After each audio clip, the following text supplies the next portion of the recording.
Salut à tous, c'est Apple France Fan, donc j'enlève mon casque, ça sera mieux. Et aujourd'hui, on se retrouve pour mon avis sur l'iPhone 5S. Donc, beaucoup de gens en privé, ou même en commentaire, ou même sur Twitter, pas sur Facebook, parce que je ne vais strictement jamais sur Facebook, m'ont demandé de donner mon avis sur ce qui s'est passé pendant cette keynote, c'est-à-dire la présentation de l'iPhone 5S et de l'iPhone 5C. Alors, mon avis, aujourd'hui, je vais le donner sur l'iPhone 5S. Je pense que juste après, ou peut-être quelques temps après, je le ferai sur l'iPhone 5C. Mais mon avis sur l'iPhone 5S, ceux qui ont vu la vidéo de la keynote avec le reste de la Mac Team savent qu'il est plutôt mitigé et que je n'ai pas franchement liké l'idée de l'iPhone 5S en fait. Je suis pas un gros fan, donc je regarde les stats en même temps. Donc attendez, voilà, enfin même pas besoin des stats. Ce smartphone, déjà, le truc du capteur d'empreinte.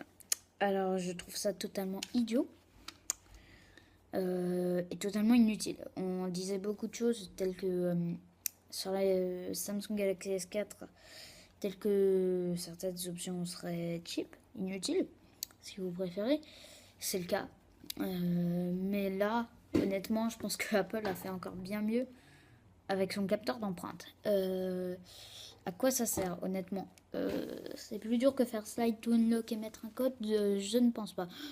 Surtout que, quand même, il y a des moyens, certes, de craquer les codes iPhone, mais soit c'est compliqué, c'est avec des logiciels, enfin je crois, soit c'est parce qu'il y a une faille. Donc déjà, faut déjà trouver la faille. Faut déjà que le voleur soit au courant de la faille, donc ça serait un voleur professionnel en iPhone. Ensuite, voilà. Et souvent encore, Apple vous propose des mises à jour logicielles. Et si vraiment il y a des failles de ce genre, ils vous font 1 ou 2 jours après l'avoir découvert une mise à jour logicielle.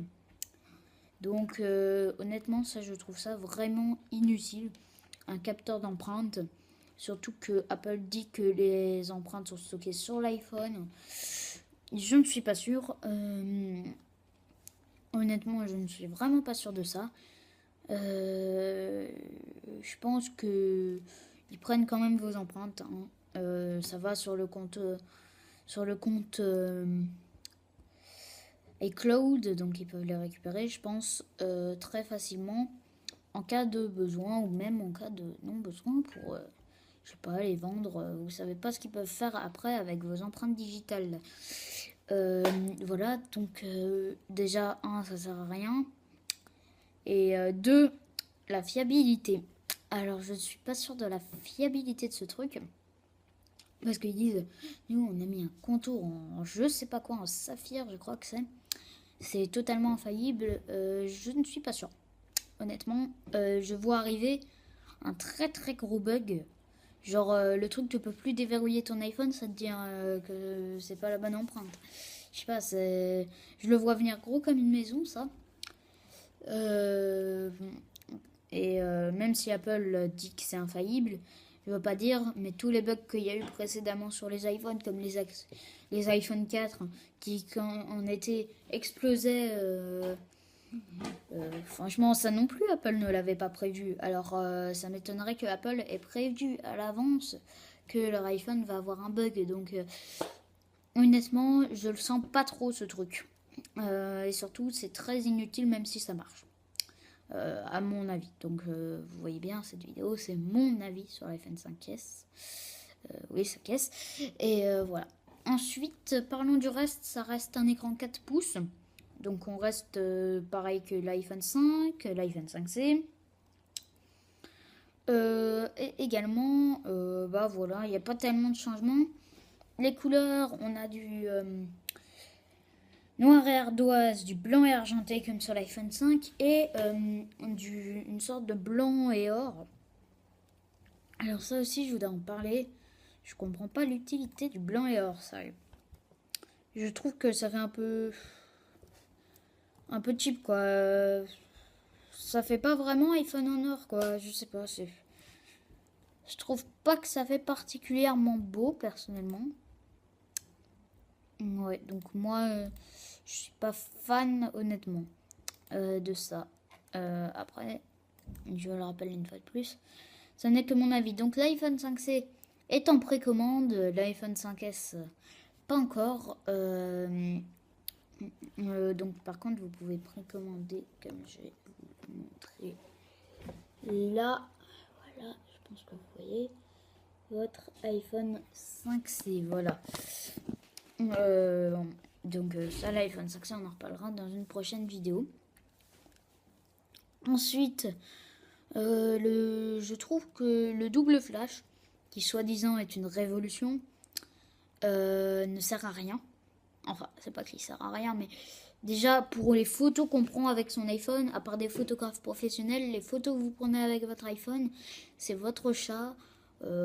C'est pas hyper intéressant, je trouve, ce qu'on prend avec notre iPhone. Souvent, les vraies photos qu'on veut vraiment immortaliser, on les prend avec notre appareil photo, parce que il y a quand même, les gens ont quand même encore un appareil photo, je pense, de nos jours, avec le Canon, tout ça. Et voilà, et donc un double flash, je pense pas que ça changerait quelque chose. Je trouve que le flash était déjà bien.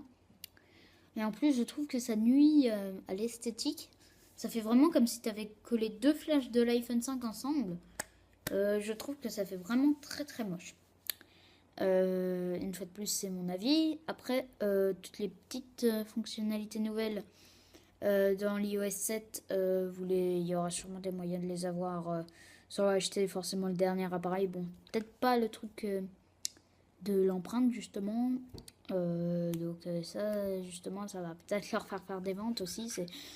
Voilà, c'est ça, il te donne un effet, il te donne quelque chose de nouveau qui soi-disant est impressionnant. Comme ça, pour pouvoir faire des ventes, alors que c'est pas exceptionnel, je trouve, ce qu'ils font. Bref, voilà. Alors, truc que je n'ai pas compris du tout et qui me dégoûte personnellement, c'est que Apple n'approuve pas leur choix. C'est-à-dire, ils n'approuvent pas leur choix de passer que sur du 5 pouces. Donc maintenant, on a 3 iPhones avec écran 5 pouces. Donc l'iPhone 5, avec lequel je filme là. Attendez, je vais vous montrer un truc. Non, je l'ai pas là. L'iPhone 5C et donc l'iPhone 5S qui sont tous les deux des 4 pouces. Et Apple vient de virer l'iPhone 5. En fait, on ne peut plus acheter d'iPhone 5 sur l'Apple Store. Et ils ont gardé l'iPhone 4S. Alors pourquoi ça? Juste pour, garder la clientèle qui voudrait déjà rester sur du 3,5 pouces. C'est juste pour ça. Et je trouve ça vraiment dégueulasse. Merde, ils ont choisi de faire des iPhone 5 pouces. Ils virent... le pire, c'est que c'était drôle. Au tout début de la keynote, je croyais qu'il n'y aurait pas d'iPhone 5S. Parce qu'ils disaient l'iPhone 5 est le meilleur des iPhones. Bah, ils ont pas tardé à le virer, le pauvre iPhone 5. Donc voilà. Ensuite, voilà, c'est à peu près tout pour mon avis sur cet appareil. Le contour de cette vidéo, parce que vous savez que je mets des petits contours, sera sûrement un iPhone 5S, justement, pour être logique avec le sujet. Et voilà, bref, c'était Apple François. Je vous dis à très bientôt pour d'autres vidéos. Bye!